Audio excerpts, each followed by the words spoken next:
Howdy, folks, and welcome to Hazzard County. For years and years, folks around these parts have been talking about something mighty interesting. Now, rumor has it that 30 years ago, bank robbers from upstate hid their stolen money, $50,000, somewhere in Hazzard County. The bank robbers were caught, but the money was never found. Boss Hogg's ears perked up real fast when he got a call from his friend, the prison warden. It seems that the warden overheard the two convicts talking about where they had buried their treasure. If Boss Hogg can find the treasure, then he and the warden will split the money 50-50. There's only one little problem. The treasure is buried somewhere on Duke property. Bo and Luke won't take too kindly to Boss Hogg sneaking around. They ain't exactly what you would call the best of friends. Bo, Luke, and Daisy were helping Uncle Jesse dig some holes for a new fence in the south pasture when all of a sudden, Bo's shovel struck something hard about 2 feet under the ground. It was an old metal trunk. They all lifted it up out of the ground. What in tarnation could be in it? They carried the trunk back to Uncle Jesse's house and used a hammer to break open the lock. When they lifted up the lid, they couldn't believe their eyes. Yep, you guessed it. The trunk was chock full of money.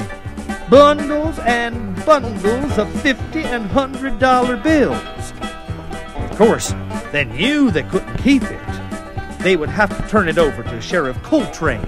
The following morning, when Boss Hogg showed up with a county permit to dig for water on Duke property, everybody smelled a rat. They figured Boss Hogg must have found out about the money buried on the property and had come a-looking for it. They smiled real polite-like and didn't let on that they knew what he was up to. You see, the Dukes had a little surprise for Boss Hogg. A surprise he won't like one little bit.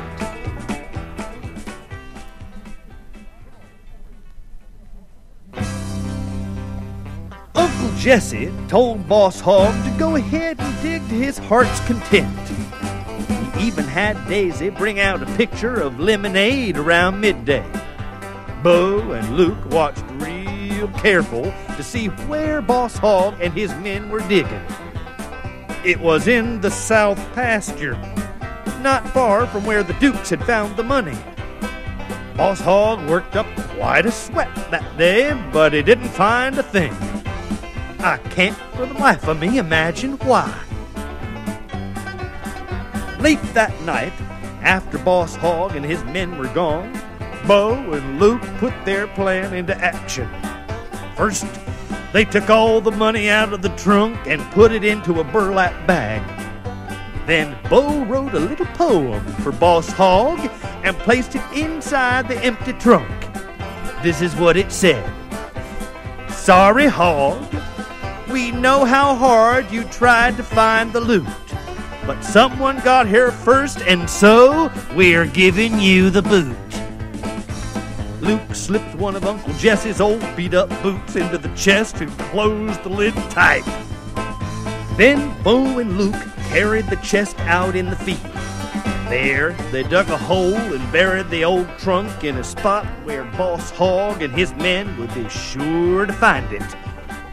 They packed the grass down real careful-like so that no one would be able to tell anything was wrong.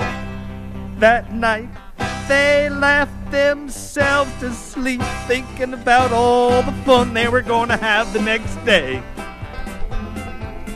In the morning, bright and early, Boss Hogg and his workmen showed up and started in a digging again. Bo, Luke, Daisy, and Uncle Jesse were hiding back in the bushes to watch the fun. Suddenly, one of the workmen's shovels struck something hard. Get it up out of that hole, shouted Boss Hogg.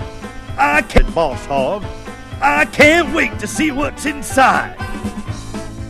The Duke family had to bite their tongues to keep from laughing out loud as Boss Hogg reached out with his greedy little hands and opened the trunk. As soon as he saw there was no money in the trunk, he turned red as a freshly painted barn. When he read the note and saw the old boot, Boss Hogg really blew his top. He stormed off across the pasture faster than a hungry fox in a chicken coop. Now, old Boss Hogg never found out who wrote that note, but I'll bet he got awful suspicious when he heard that the Duke family had found the missing money on their property and had turned it all over to the sheriff. It seems the bank was offering a reward of $1,000 to whoever found their stolen money. I can tell you one thing for sure. That night, the Dukes were the happiest folks in Hazzard County.